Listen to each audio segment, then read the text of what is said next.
तुझा देव कुठं आहे? तो म्हणू लागला माझा देव सर्व ठिकाणी आहे.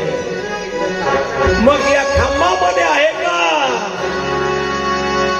खांबापाशी नेलो म्हणे तिच्यातही आहे.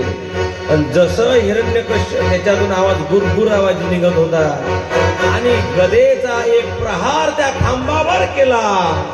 जशी गदा खांबावर मारली तसे भगवान परमात्मा नारायण गोविंद हरे नारायण गोविंद हरे नारायण गोविंद हरे नारायण गोविंद हरे नारायण गोविंद हरे नारायण गोविंद हरे नारायण गोविंद हरे नरसिंह गोविंद हरे नारायण गोविंद हरे नरसिंह गोविंद हरे नारायण गोविंद हरे नरसिंह गोविंद हरे नारायण गोविंद हरे नरसिंह गोविंद हरे ओ नारायण नारायण नरसिंह नारायण नारायण नारायण नारायण जय जय नारायण नारायण नारायण नारायण जय नारायण नारायण नारायण नारायण जय जय नारायण नारायण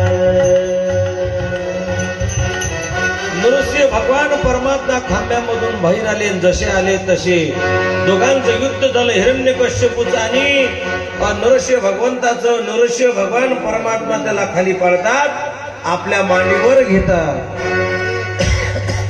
आणि त्याला आठवण करून देतात. आत नाही, खाली नाही, वर नाही, बरोबर उमरठ्यावर घेतात. सजीवाकडून नको, निर्जीवाकडून नको म्हणून नख आहेत तिने नख आपले कापले तर वाळतात आणि कापताना त्रास होत नाही. हे सजीवही नाही, निर्जीव नाही. म्हणून आपले नखाने त्याच्या पोटामध्ये नख खुपसतात आणि नख खुपसल्यानंतर महाराज हिरण्यकश्यपूचा पोट फाडतात. गोपाल कृष्ण भगवान की जय.